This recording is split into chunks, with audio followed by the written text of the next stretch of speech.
חשוב רק להגיד לכם משפט אחד, בתורה לא כתוב את המילים בבהילו יצאנו ממצרים. ממש לא.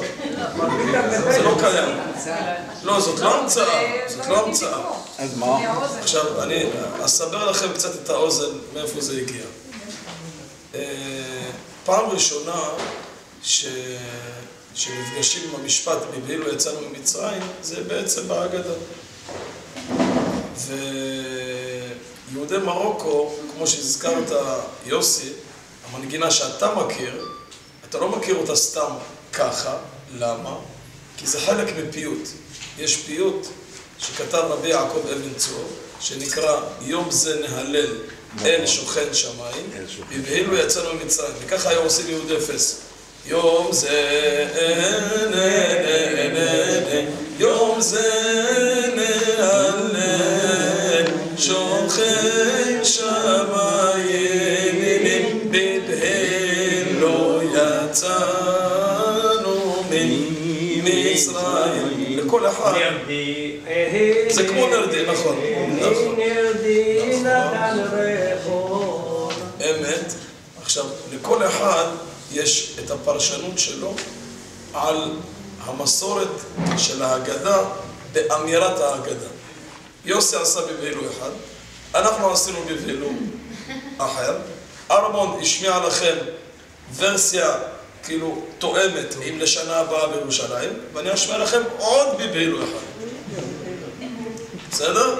זה בבהילו מהעיר מקנס, שאני זוכר מסבא שלי, והוא היה מתחיל את זה בצורה של דימוי איך יצאו אבותינו ממצרים. בבהילו יצאנו ממצרים, ככה יצאו אבותינו ממצרים, נשאר אותם צרורות בסמלותם על שכמם. זה הטקסט, והוא חוזר עליו כל הזמן, כל פעם, ועל כל אחד עושה את הסיבוב, וזה בבהילו שלו. עכשיו, כל פעם שתיפגשו עם קהילה אחרת, עם עדה אחרת, עם כפר אחר, עם אזור אחר, תראו את הפרשנות של אותו המקום לבבהילו שהם יצרו לעצמם. למה אנחנו דווקא שרנו את המנגינה הזו? בבהילו יצאנו ממצרים, אנחנו מעניה בני חורם. כי זו המנגינה היחידה שאפשר להתווכח עליה ולומר האם היא יהודית או ערבית. למה? כי המנגינה הזאת קיימת בתוך המוסיקה הקלאסית האנדלוסית. קודם שדיד. עכשיו, בגלל שהוא קודם שדיד, אז הוא חדש. עכשיו, מה זה חדש? חדש זה 150 שנה. בבהילו קיים כבר כמה אלפי שנים. אז אנחנו לא יודעים מי לקח ממי.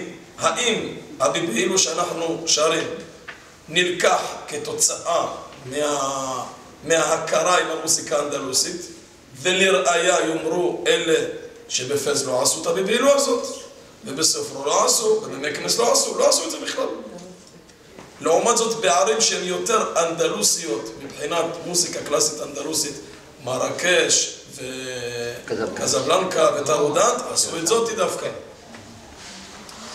והשניים יאמרו, לא, זו מנגינה שלנו, והערבים שרצו לעשות קודם שדיד פשוט נדלקו על המנגינה ושינו אותה, כי הרי אצלנו זה אחד.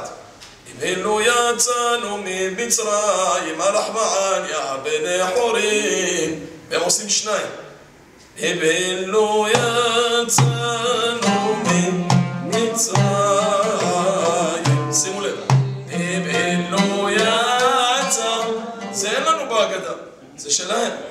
אז עכשיו אי אפשר לדעת מי לקח ממי ומי שינה ממי, אבל לפחות אנחנו יכולים ליהנות מהמנגינה, מהמקוריות שלה, מהאנדלוסיות שבתוכה, שני הוורסיות, שניהן טובות ושניהן מיוחדות.